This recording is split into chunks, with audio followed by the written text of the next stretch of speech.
Bismillahirrahmanirrahim. Assalamualaikum warahmatullahi wabarakatuh.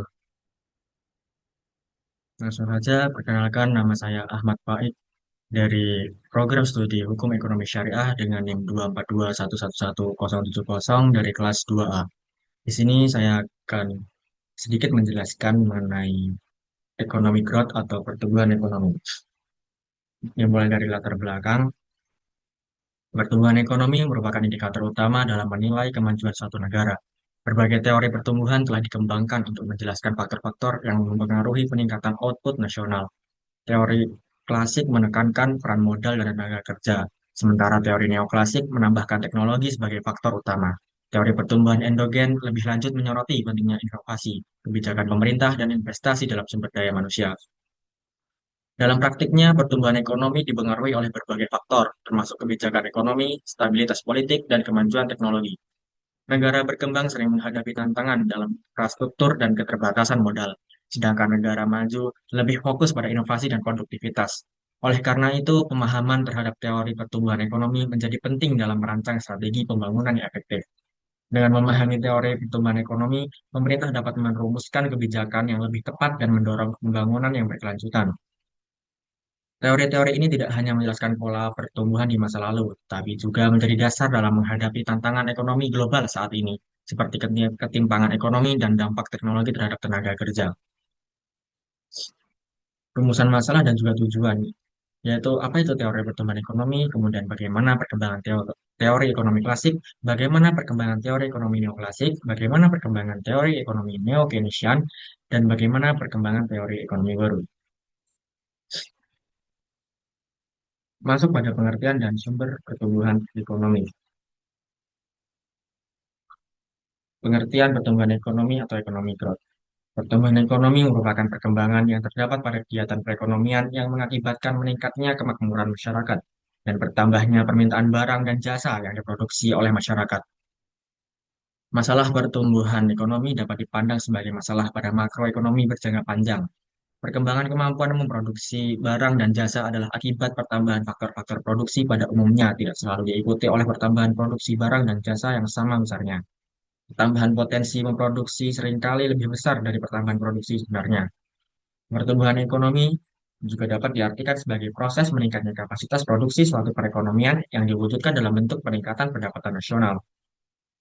Perekonomian dapat dikatakan bertumbuh ketika jumlah balas jasa real terhadap penggunaan faktor-faktor produksi pada tahun tertentu lebih besar daripada tahun sebelumnya.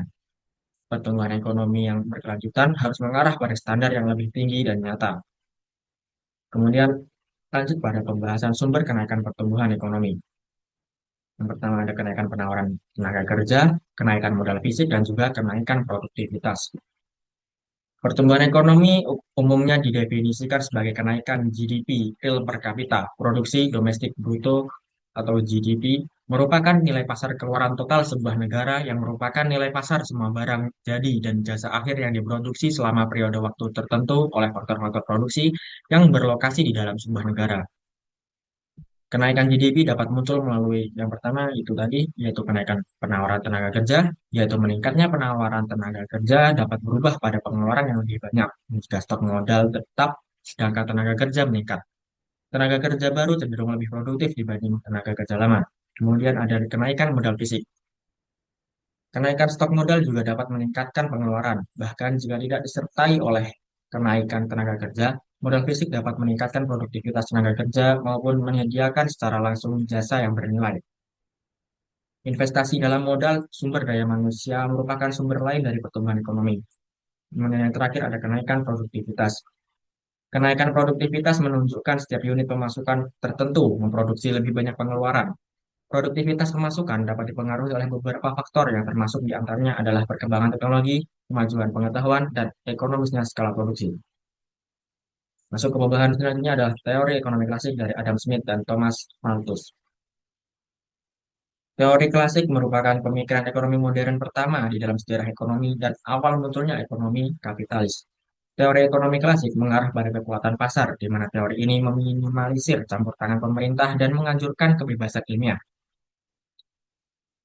Ada beberapa tokoh yang mengembangkan aliran ekonomi klasik, di antaranya Adam Smith, Thomas Robert, Malthus, David Ricardo, Jean-Baptiste Say, dan John Stuart Mill. Namun kali ini kita hanya akan membahas dua teori pemikiran ekonomi klasik, yaitu dari Adam Smith dan Thomas Robert Malthus. Yang pertama ada pemikiran dari Adam Smith. Adam Smith, seorang ekonomi klasik, dalam bukunya The Wealth of Nations, menekankan peran pasar dalam mengalokasikan sumber daya yang secara efisien. Ia berpendapat bahwa harga ditentukan oleh nilai guna dan nilai tukar, serta bahwa kemakmuran suatu negara bergantung pada individu-individu yang cerdik. Konsep invisible hand yang dikemukakannya menunjukkan bahwa pasar dapat mengatur dirinya sendiri tanpa campur tangan pemerintah. Smith juga menekankan pentingnya pembagian kerja dan spesialisasi dalam meningkatkan produktivitas serta pertumbuhan ekonomi. Yang kedua ada pemikiran dari Thomas Robert Malthus. Thomas Robert Malthus dalam bukunya Principle of Population berpendapat bahwa pertumbuhan penduduk lebih cepat dibandingkan ketersediaan bahan makanan. Ia pesimis terhadap kemampuan teknologi dalam meningkatkan produksi pangan karena tanah dapat menjadi tidak subur. Menurutnya, jika populasi terus bertambah tanpa pengendalian, akan terjadi perebutan sumber daya yang berujung pada epidemi dan kelaparan. Teorinya masih relevan hingga saat ini, terbukti dengan adanya program KB dan penundaan usia pernikahan untuk mengendalikan pertumbuhan penduduk. Kemudian selanjutnya teori neoklasik, Solow dan Schwann. Ekonomi neoklasik adalah aliran pemikiran dalam ilmu ekonomi yang mencoba menjelaskan pembentukan harga, produksi, dan distribusi pendapatan melalui beberapa aliran pemikiran. Berdasarkan beberapa jurnal yang ditemukan, berikut adalah penjelasan lebih spesifik mengenai ekonomi neoklasik.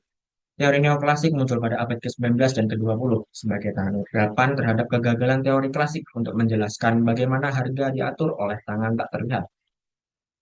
Teori neoklasik memandang proses perkembangan ekonomi sebagai harmonis dan kumulatif, dan mereka telah menganjurkan akumulasi kapital sebagai cara untuk membangun kinerja perekonomian suatu negara. Teori ekonomi neoklasik menurut Robert Solow dan Trevor Swan. Menurut pendekatan Solow-Swan, kunci pertumbuhan ekonomi jangka panjang adalah akumulasi modal dan pengembangan teknologi. Investasi pada sumber daya fisik dan manusia merupakan bagian dari akumulasi modal. Sedangkan pengembangan teknologi melibatkan penemuan-penemuan baru, pertumbuhan produktivitas, dan penyebaran penemuan-penemuan yang sudah ada seperti teknologi di seluruh dunia dalam sektor ekonomi.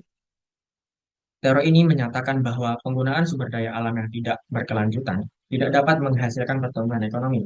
Teori Soloswan telah meningkatkan pemahaman tentang faktor-faktor yang mempengaruhi pertumbuhan ekonomi jangka panjang, namun juga dikritik karena secara tidak adil mengabaikan perbedaan distribusi pendapatan. Faktor-faktor mana yang dapat mempengaruhi pertumbuhan ekonomi, pertumbuhan modal, dan akumulasi secara tepat. Namun teori Soloswan masih relevan dalam konteks pembangunan ekonomi saat ini, terutama dalam mencari faktor-faktor yang mempengaruhi pertumbuhan ekonomi jangka panjang. Pendekatan ini memberikan dasar yang kuat untuk mengembangkan kebijakan ekonomi yang berfokus pada akumulasi modal dan inovasi teknologi. Oleh karena itu, teori ini diharapkan terus bertambah dan dikembangkan agar dapat lebih berkontribusi terhadap pembangunan ekonomi. Yang selanjutnya ada teori neo-Keynesian dan intervensi pemerintah. Teori Keynesian yang diinisiasi oleh John Maynard Keynes muncul sebagai respon terhadap ketidakmampuan teori ekonomi klasik dalam mengatasi depresi besar tahun 1930-an. Keynes mengubah paradigma ekonomi dengan menyatakan bahwa permintaan agregat total pengeluaran dalam perekonomian adalah kekuatan pendorong utama aktivitas ekonomi. Ia berargumen bahwa pasar bebas tidak selalu secara otomatis mencapai keseimbangan lapangan kerja penuh, dan oleh karena itu, intervensi pemerintah diperlukan untuk menstabilkan perekonomian dan mencegah terjadinya resesi yang berkepanjangan. Prinsip-prinsip utama Keynesianisme mencakup keyakinan bahwa pemerintah dapat dan harus menggunakan kebijakan fiskal, yaitu pengeluaran dan pajak, serta kebijakan moneter dalam suku bunga dan jumlah uang beredar untuk mengelola permintaan agregat. Selama resesi, pemerintah harus meningkatkan pengeluaran dan menurunkan pajak untuk merangsang permintaan dan menciptakan lapangan kerja. Sebaliknya, selama periode pertumbuhan, sebaliknya, selama periode pertumbuhan ekonomi yang cepat, pemerintah harus mengurangi pengeluaran dan menaikkan pajak untuk mencegah inflasi. Keynes menekankan pentingnya intervensi aktif pemerintah untuk mengatasi fluktuasi siklus bisnis dan mencapai stabilitas ekonomi. Keynesianisme mendominasi kebijakan ekonomi di negara-negara maju setelah Perang Dunia Kedua, memberikan dasar teoritis bagi kebijakan fiskal dan moneter yang aktif. Namun, teori ini menghadapi tantangan pada tahun 1970-an ketika banyak negara mengalami stagflasi, yaitu inflasi tinggi dan pertumbuhan ekonomi yang lambat, yang tidak dapat dijelaskan atau diatasi dengan kerangka kerja Keynesian. Meskipun demikian, ide-ide Keynesian kembali relevan dan berpengaruh selama krisis keuangan global tahun 2007 hingga 2008, ketika banyak pemerintah menggunakan stimulus fiskal untuk mencegah resesi yang lebih dalam. Warisan Keynesianisme sangat luas dan mendalam. Keynes dianggap sebagai pendiri ekonomi makro modern, dan ide-idenya telah membentuk kebijakan ekonomi di seluruh dunia. Konsep-konsep seperti permintaan agregat, pengganda multiplier, atau peran aktif pemerintah dalam stabilisasi ekonomi telah menjadi bagian integral dari pemikiran ekonomi modern. Meskipun ada perdebatan tentang efektivitas kebijakan Keynesian, terutama dalam jangka panjang, teori ini tetap menjadi kerangka kerja penting untuk memahami dan mengelola perekonomian. Teori Keynesian tidak hanya memberikan landasan teoritis bagi kebijakan ekonomi, tapi juga mengubah cara para ekonom memandang peran pemerintah dalam perekonomian. Keynes mengajarkan bahwa pemerintah memiliki tanggung jawab untuk menjaga stabilitas ekonomi dan mencegah terjadinya krisis yang merusak. Pemikiran Keynesian telah mendorong pengembangan berbagai instrumen kebijakan dan lembaga ekonomi, seperti Dana Moneter Internasional dan Bank Dunia, yang bertujuan untuk mempromosikan stabilitas dan pertumbuhan ekonomi global. Yang selanjutnya ada teori ekonomi baru.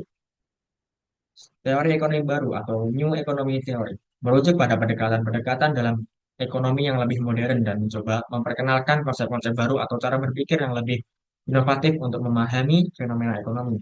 Ada beberapa aliran atau pendekatan utama dalam teori ekonomi baru yang mencakup berbagai perubahan dalam perspektif dan model ekonomi dibandingkan dengan teori ekonomi klasik dan atau tradisional.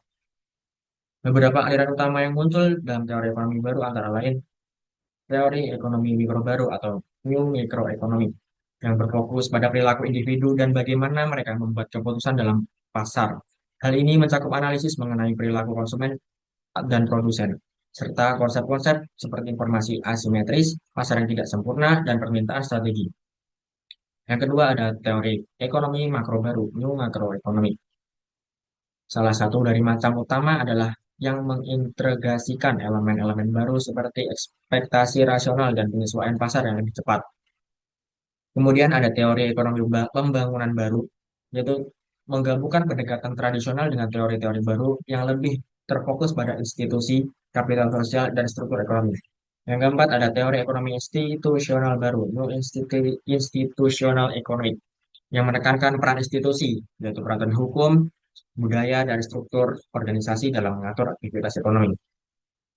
Kemudian yang terakhir ada teori ekonomi lingkungan baru, New Environmental Economy, berfokus pada masalah perubahan iklim, polusi, sumber daya alam, menekankan pentingnya internalisasi eksternalitas seperti biaya polusi dalam kebijakan ekonomi.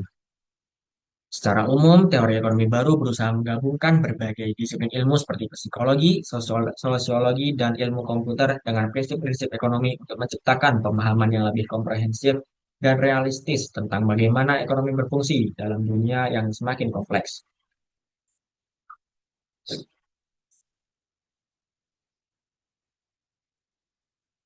Jadi kesimpulannya ialah pertumbuhan ekonomi adalah proses perubahan kondisi perekonomian yang terjadi di suatu negara secara berkesinambungan menuju keadaan yang dinilai lebih baik dalam kurun waktu tertentu. Teori pertumbuhan ekonomi menjelaskan faktor-faktor yang mempengaruhi atau menentukan pertumbuhan ekonomi dan prosesnya dalam jangka panjang. Yang pertama ada teori klasik yang mengacu pada seperangkat konsep dan pendekatan yang dikembangkan dalam berbagai disiplin ilmu termasuk ekonomi, sosiologi, dan manajemen. Kemudian ada teori neoklasik yaitu sebuah aliran dalam ilmu ekonomi yang muncul pada akhir abad ke-19 dan menjadi salah satu teori ekonomi yang dominan hingga saat ini. Kemudian ada teori neo-Keynesian yang merupakan aliran pemikiran ekonomi yang berkembang sebagai jawaban atas tantangan terhadap teori Keynesian klasik, yang mengacu pada pendekatan dalam ekonomi yang lebih moderat dan mencoba memperkenalkan konsep-konsep baru atau cara berpikir yang lebih inovatif untuk memahami fenomena ekonomi. Mungkin cukup sekian materi yang bisa saya sampaikan. Bila ada kurang lebihnya, saya mohon maaf. Semoga dapat membantu dalam pembelajaran. Wabillahi taufiq wa hidayah wa ridha wa inayah. Wassalamualaikum warahmatullahi wabarakatuh.